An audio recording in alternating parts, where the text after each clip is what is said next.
Syria सुर्खियों में है और दुनिया खौफ में। इसकी वजह यह है कि जंग के बादल हैं कि छटते नहीं। रूस यूक्रेन की जंग के बाद Israel Hamas, Israel Iran, Israel Lebanon के जंग के धमाकों ने दुनिया को दहलाने का काम किया। तो अब सीरिया नाम के देश ने सबको सरप्राइज कर दिया है। सीरिया में विद्रोहियों ने राजधानी दमिश्क पर कब्जा कर लिया है। विद्रोहियों ने राष्ट्रपति बशर अल असद की 24 साल पुरानी सत्ता को उखाड़ फेंका है। असद के तख्ता पलट के साथ ही सीरिया में अब एक नया नायक उभर कर सामने आया है, जिसे लोग सीरिया का सुल्तान कह रहे हैं। इस शख्स का नाम है अबू मोहम्मद अल जुलानी। जुलानी के खौफ से राष्ट्रपति बशर अल असद देश छोड़कर भाग गए और अब सीरिया की कमान जुलानी के हाथ में है। सीरिया में तख्ता पलट को अंजाम देने वाला अबू मोहम्मद अल जुलानी विद्रोही गुट एचटीएस सीरिया का चीफ है।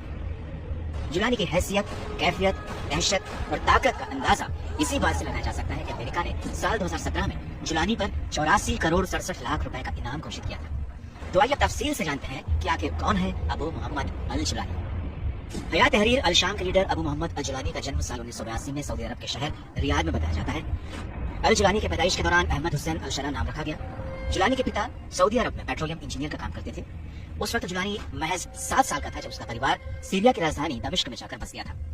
लेकिन साल 2003 में इराक पर अमेरिका के हमला करने के बाद इसका जुलानी पर खासा असर पड़ा। वो केवल 21 साल की उम्र में ही इराक चला गया और अमेरिका के खिलाफ हमलों को अंजाम देने के लिए अलकायदा में शामिल हो गया।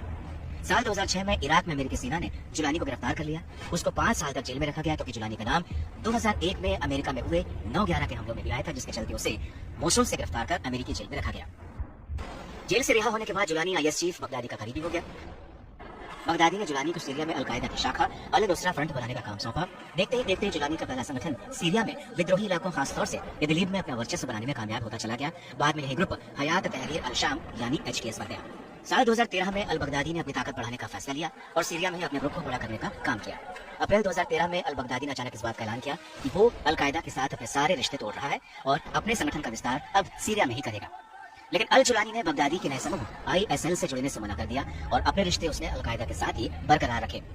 साल 2014 में हालांकि अल जुलानी ने खुद को अलकायदा से अलग कर लिया क्योंकि उसका पूरा ध्यान सीरिया में अपने संगठन को मजबूत करने में लग गया। साल 2016 में सीरियाई सेना का कब्जा अलेप्पो पर पूरी तरह से हो गया।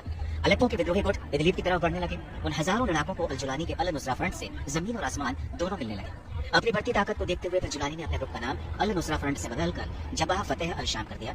इसके बाद साल 2017 में अल जुलानी ने एचटीएस बनाने के लिए कई समूहों के साथ मिलकर अपने एचटीएस को मजबूत तरीके से खड़ा करने का काम किया।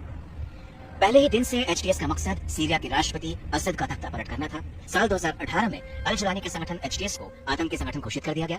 जुलानी पर $10 मिलियन का इनाम रखा गया। तो वह जुलानी ने उस दौरान अपनी छवि बदलने की कोशिश की। उसने एक इंटरव्यू में कहा कि उसका मकसद बेगुनाह लोगों की हत्या नहीं है। अल जुलानी ने जरकावी और बगदादी की पहचान से भी पीछे छुड़ाने की कोशिश की। उनसे खुद की तुलना से इनकार किया। जुलानी ने कहा कि वो सीरिया में ऐसी सरकार चाहता है जहाँ की जनता अपना नेता खुद तय करे। अब बड़ा सवाल यह है कि रूस ईरान के होते हुए सीरिया में जुलानी के वक्त तक और क्या सीरिया की सूरत बदलने की नई जंग जुलानी जिताएगा?